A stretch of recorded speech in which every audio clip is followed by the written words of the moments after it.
Alright, currently at my nan's. Here is the little minivan that we're jumping in. This is gonna take us there. Yeah. Morning. Morning.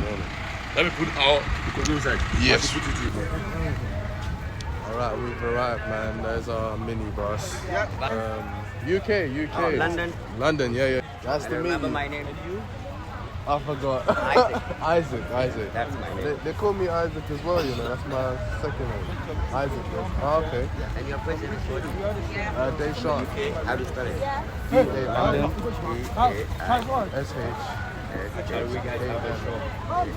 Yeah. Deshaun.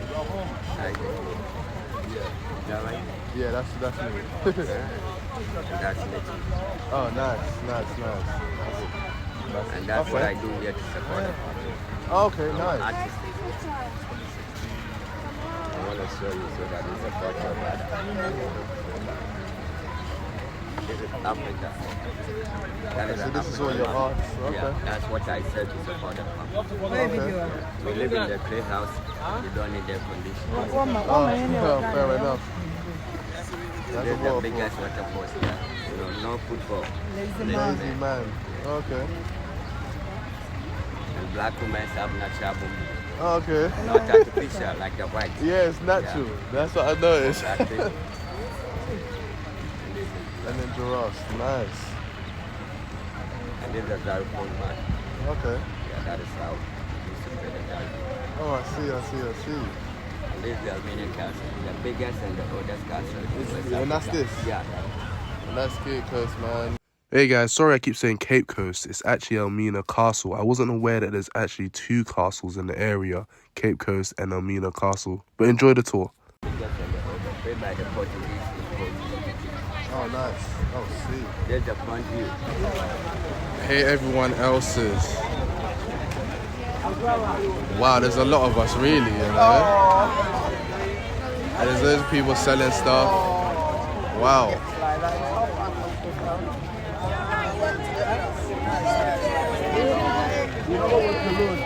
It's good, man. Yeah, you are home. We're home, man. We've got people here. Yeah, what are you telling me? Come on. Everyone knows Zara and that. The main, I mean. Fair enough. But yeah, we're all here, Cape Coast, they're about to enter. Later on, we're going to go to a place called Cocoon Park. And I think, I don't know, you're just in the sky walking on some platform. Yeah, man. I say hello to a few people. I will end up buying a few of the bracelets and stuff. Yeah. It's actually hella warm here too. Hella warm. So here we're entering. We've got this little bridge here. We've got our sand there. Interesting. Oh, sorry. Shall we all? We have to go to Oh, toilet's that way. Oh yeah, I will do that. Alright, we're finally entering.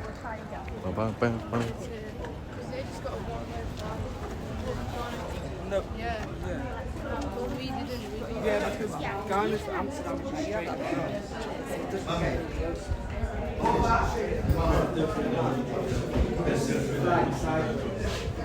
Oh.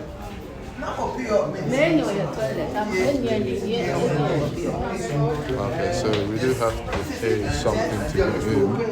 I believe adults is 20 cities, and I believe children is 5. So yeah.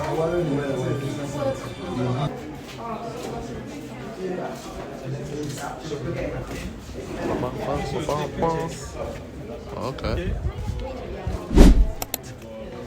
So what's this area? No clue.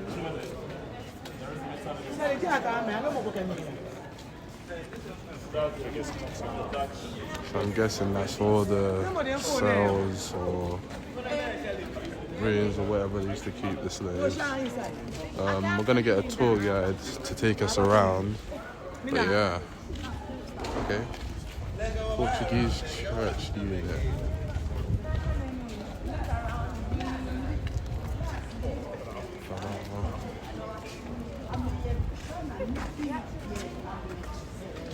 Okay,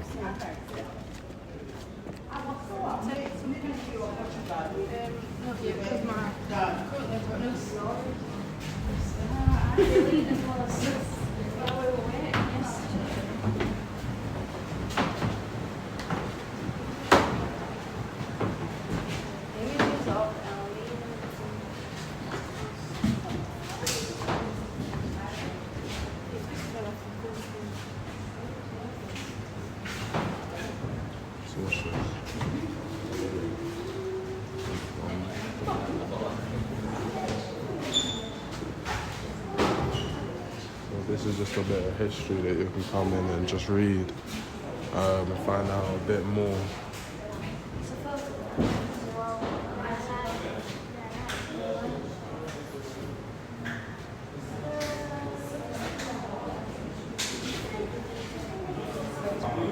These are the shackles, what they used to put on their hands, legs.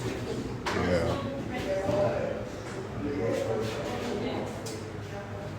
Now, when the World War was over, in 1948, they used this place as police training school.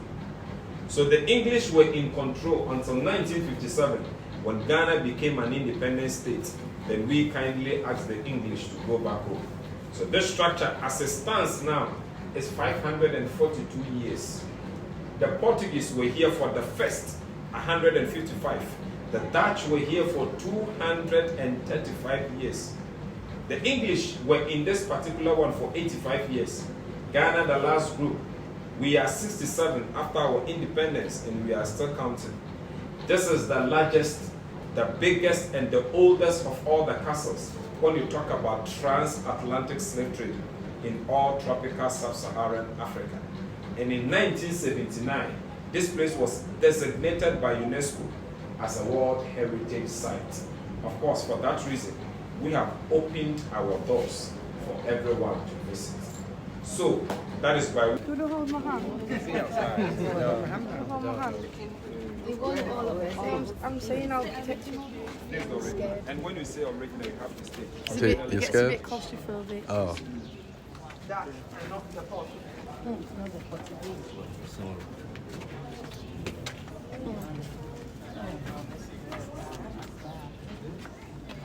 You okay? Your drinks not closed properly. Bloody hell.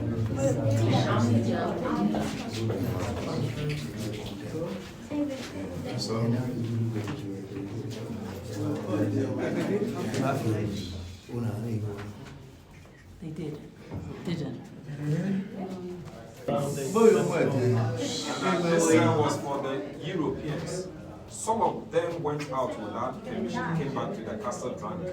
They started misbehaving. So they were arrested, put in here for some few hours, and later on released. And as you can see, because this was for the Europeans and no African was held in here, look at how well ventilated the place is. Yes. Now from here, let's compare it to the next one. Please, my friend, how many people? The soldiers, as many as they were going out, maybe about 5. Okay. For some few hours and later on release, so at a point in time you cannot.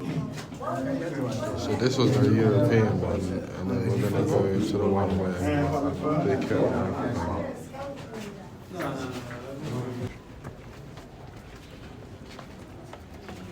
Condemn themselves. Are you not going?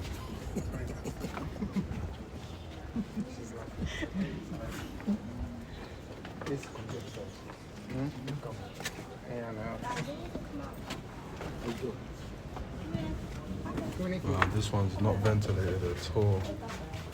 What the?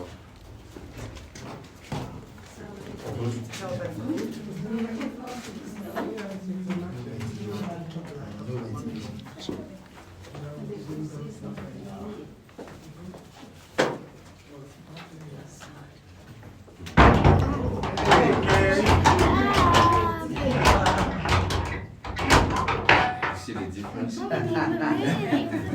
Okay, so we are in a condemned cell. Yeah. And this cell was for the Africans. Those who fought for freedom, their leaders were captured, brought in over here. Over here, they were not given food nor water, and they were held in here till they died. When they were dead, they were thrown into the ocean. Now, whilst they were in here, the only source of ventilation, as you can see, was not there. And that was also connected to the European cell. At a point in time, about 15 of them were here. When they were dead, they were removed. At certain time, the living were compelled to live with the dead. Those who couldn't stand would just give up their ghost. Did they keep children in here as well? No. This is a fire, later they touch room over there. So later on, that room became known as a branding room. Now when they take it out, they smear a little oil at the point they want to mark, and they stamp it. People were dying from the result of the shock of the pain. Those who survived were put together, one to the other, in the line of about 5, 10, and 15, and they were led from here throughout to the final point in the whole process. Now, once they were in here, the only source of ventilation were these two openings, this one and this one, for light and air ventilation.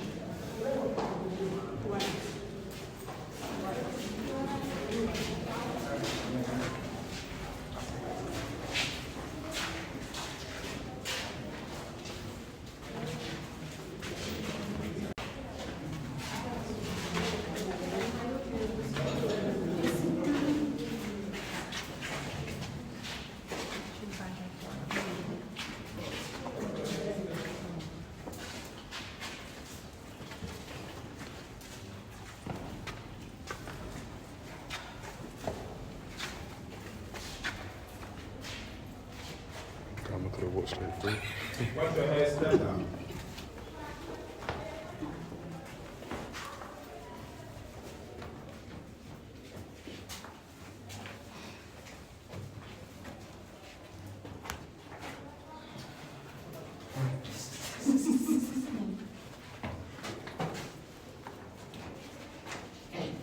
Watch your head step down. When the ship comes also, the women were coming from this point.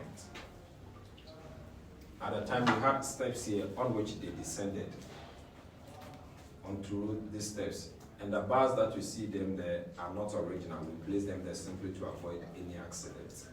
But now we have converted the steps into a drainage which takes water out of the castle whenever it rains.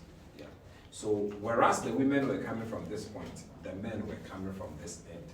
And together they possibly met over here. You know, a whole family could be captured. When they were brought into the castle, they were separated into different cells. Some of them were not able to see themselves before they departed. Those who had a chance to see themselves saw themselves in this room. And over here too, they were not allowed to talk to each other. So even if you see any of your relatives, being your father, mother, brother, sister, uncle, whoever it was, the best you could do was to cry and cry and cry. And from this point, they were led to the final point in the whole of the process. And as you can see, the entrance is short, so you are compelled to bend down. Now, when you bend down, don't be too big together. Take about 4 or 5 steps before you get up. Now, if you don't count 4 or 5, we have a very thick wall here, and chances are that you will hit your head with it. So you go down, take about 4 or 5 steps, then you are good to go. I hope that is clear. Yeah. I hope that is clear. Yeah. Now, after warning you, I will not.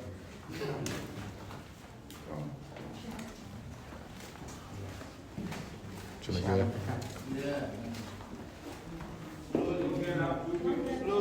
Take about 4 or 5 steps. By here. Come forward, come. You got the last man. Yeah, last one. So we are here. Okay, so we are the final point in the whole of the process, meaning simply that nobody entered here and went back. But today I'm a kind man. Anyone who has entered is assured of going back. But he didn't say thank you. Now, when the ship had come, they were anchored at where we call the jetty. Smaller boats were brought close to the castle, meaning that at the time the seawater was touching the walls of the castle. It is now receded, and experts are attributing it to the movement of the earth. So that is natural. So meaning there were steps here on which these men and women in chains descended into the smaller boats. from the smaller boat, they were packed into the bigger ships. And that ended the story. Each year it is estimated that about 30,000 captives made their way out of this door. So if the trade went on for 400 years, we are talking about 12 million Africans who went through this door. And that explains the reason why as Africans we are scattered all over the world.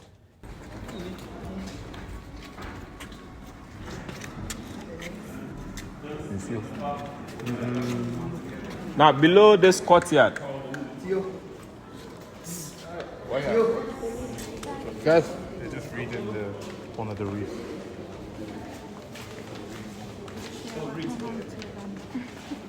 Oh, sorry. now below this courtyard we have a water tank or reservoir. Rainwater was used to store it, and it had 20,000 gallons or 75,000 liters when full. It was constructed by the Portuguese. Now, when the Dutch fought the Portuguese and took over, they were thinking that the Portuguese might have poisoned it, so they stopped using it. We also are not using it, but the water in there is proving that it wasn't poisoned. Now, when they took over, they were just scared of them. Now, most of the Europeans who came down to trade never came along with their women, and they couldn't stay here alone without them.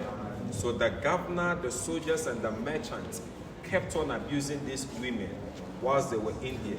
Now, for the governor, because of his position, anytime he wanted a woman to satisfy his sexual curiosity, the story says that he stood at his balcony up there, gave an order for the women to be released into this courtyard. From up there, he would look through and make selection. Now, the woman chosen could have been in the dungeons for days, weeks, without cleaning herself. Yet, the governor wanted her. So it became the responsibility of the soldier at the time to have the woman washed. How did he do that? Water is fetched from this wall. The woman is made to stand at the center of this courtyard and washed. Women from the other dungeons looked on. Now, after this humiliation, she is dressed up, offered something little to eat, at least to be strong. Then up on the stairs here, we call it the secret of private access. This woman is taken up there, where the governor will rape her. Now let's have a look at it.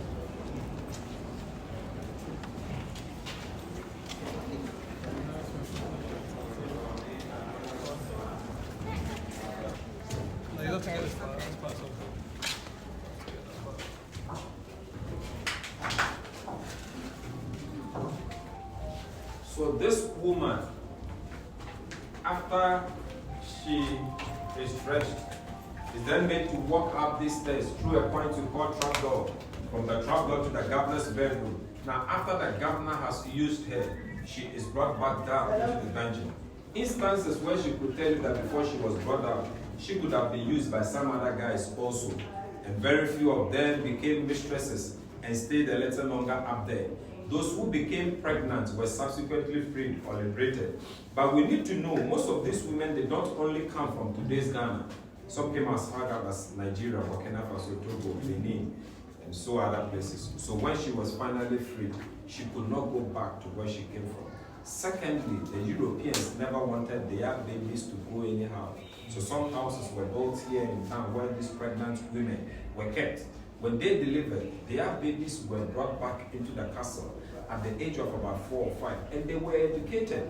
But then sadly, most of these ones were educated to be used as a bridge between the Europeans and the Africans. And also the Europeans gave out names to their babies. And that is the genesis of most European names along the coast.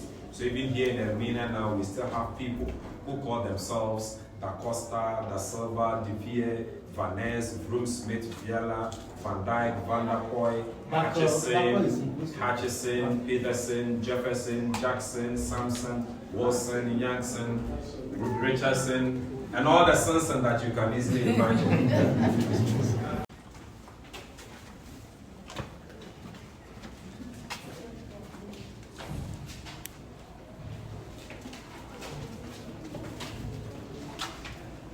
Also used to be another dungeon for these women.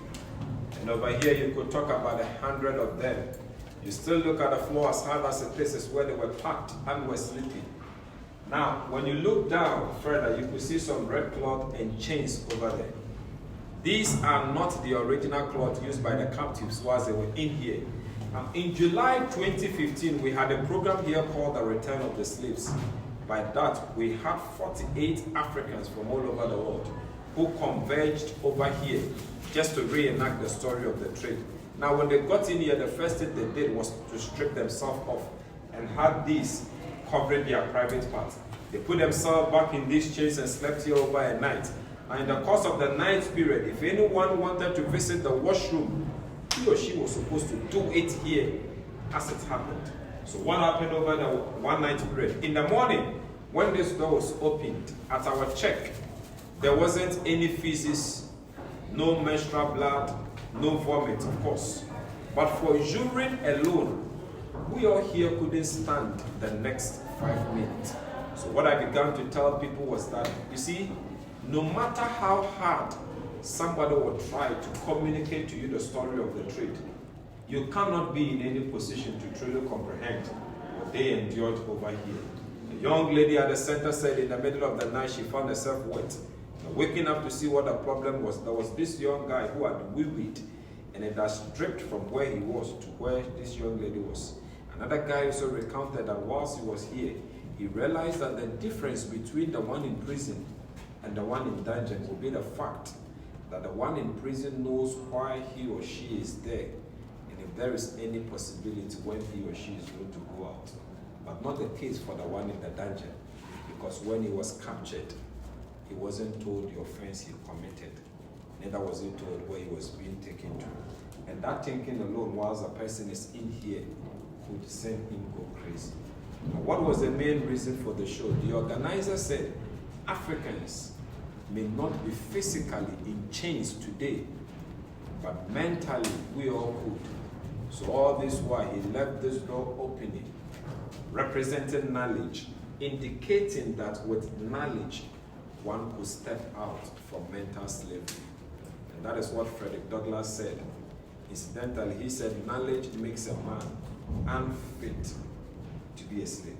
And there's also a general saying that if you want to hide anything from an African, put it in a book because he will not read.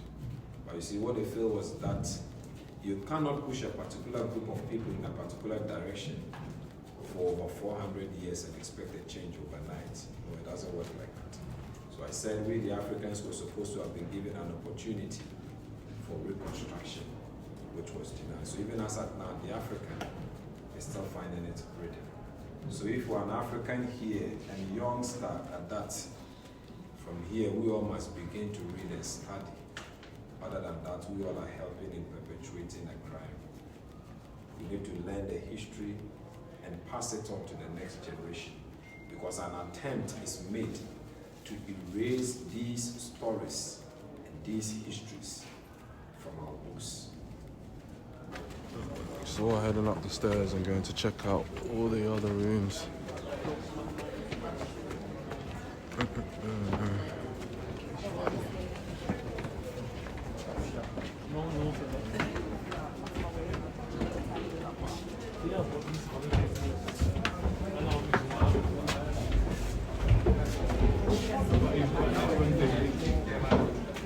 There are shops set up in here.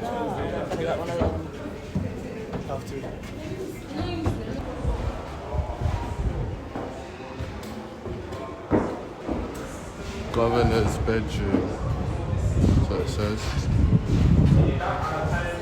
I can borrow from you. If I'm not able to pay, I can let somebody come and sell. In the period, I know the person said. Those also giving out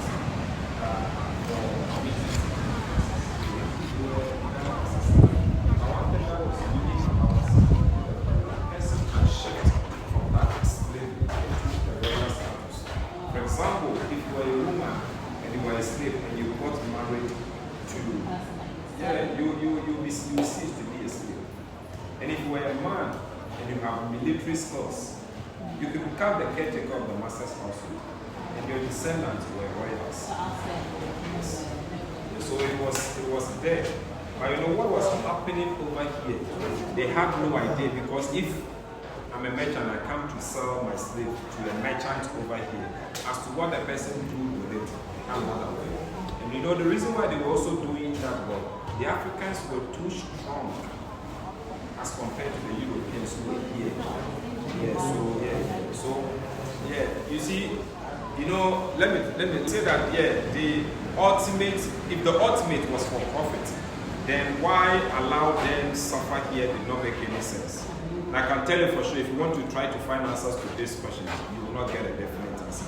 You will get several suggestions, and two of the most common suggestions you would arrive at would be the fact that one, they felt the Africans were too strong to be controlled, so as a kind of ensuring that we were weak and couldn't fight back, they made us go through. And also as a kind of freeing themselves from the guilt of what they were doing. Now, they developed the mentality that only those who could survive this hardship, the atrocities, will be the strong ones who will be able to work in the new world. So it became a kind of natural process where the weaker ones were being eliminated. Whenever there was an attack on him, he easily goes out from that point. So all of these were for the comfort of one person, being the governor. Now compare this to the dungeons the Africans were sleeping in. You could see there was a stark contrast. Now let's continue from this point, please. Now be extra careful. Let's come.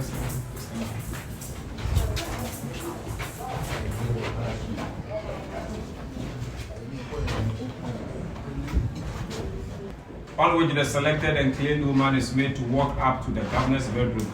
After the governor has raped her or used her, she goes back to the dungeon to do the same.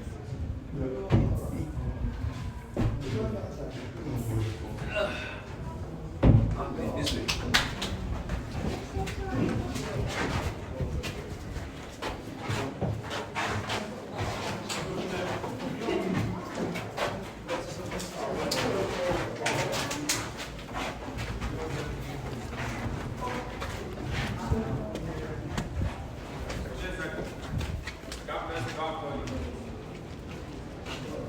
When you still give another possibility to release it from here, it looks through and make a selection.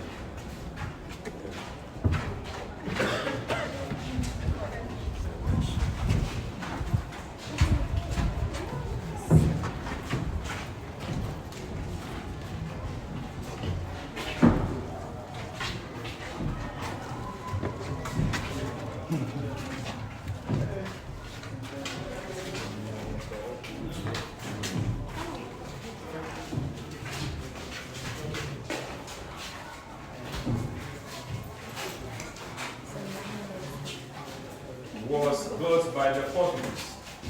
So while they were in here, they were eating. So they were cooking for the merchant, the soldiers, the governor, and the captives. The captives were usually fed with brown bread. Other times they were given rice mixed with oil. Other times they were given boiled corn or maize. Now, this was built by the Portuguese. When the Dutch took over, they stopped using this kitchen and had their own kitchen built. From here, let's have a look at the Dutch kitchen by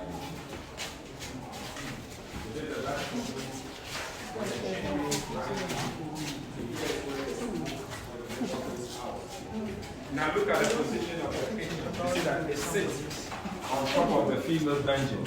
So all the heat that is generated here goes down to worsen the bar situation now.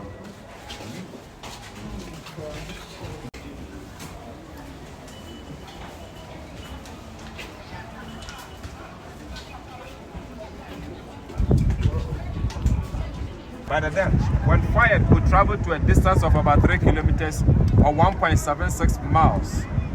Yeah. Now, when you look up on a hill there, you can see a white structure over there. It is a fort known as Fort St. Jago, constructed by the Dutch in the year 1665 to serve as watchtower over this castle, meaning that at the time there were soldiers in there who were watching over this castle. And that explains, you know, in my introduction, I made a point that the locals helped the Dutch to fight the Portuguese.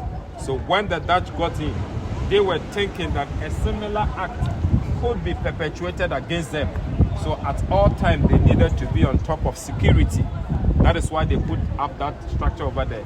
And that explains why the Dutch were here for that long. 235 uninterrupted years. So we're just looking around the shop. They got some big drums. Jeez, is that you, Ella? They got a few good stuff here that I want to get, you know. I'd like to get that, but I can't put it in my suitcase, so yeah. Just look around here. I want to get a keyring. Do like pins, you know.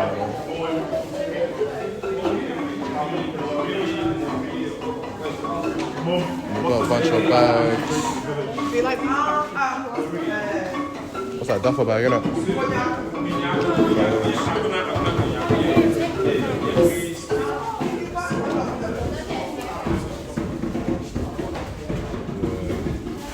I'm gonna get one of them little key rings, the little drums. Maybe something that says Ghana on it. So much for finding time to visit us at Elmina Castle. We are so glad that you did. And as you go back home, I wish you all safe journey. So we see ourselves again. May God continue to bless and keep us. On that note, thank you so much and have a blessed day. Thank you. God bless you all. Okay, we just finished up here at the Elmina Castle, man. It was very good to see. I learned a lot, saw so much history. And it's crazy, man, that slaves and people were actually kept in these dungeons, man. It's mad. But yeah, we're in a rush anyways. We have to get to a place called Cocoon Park. I think that may be in my next video, so stay tuned for that. But yeah, if you like the tour, you know what I mean, in the castle, here we are. Make sure you like, subscribe, and yeah, man, take it easy. God bless.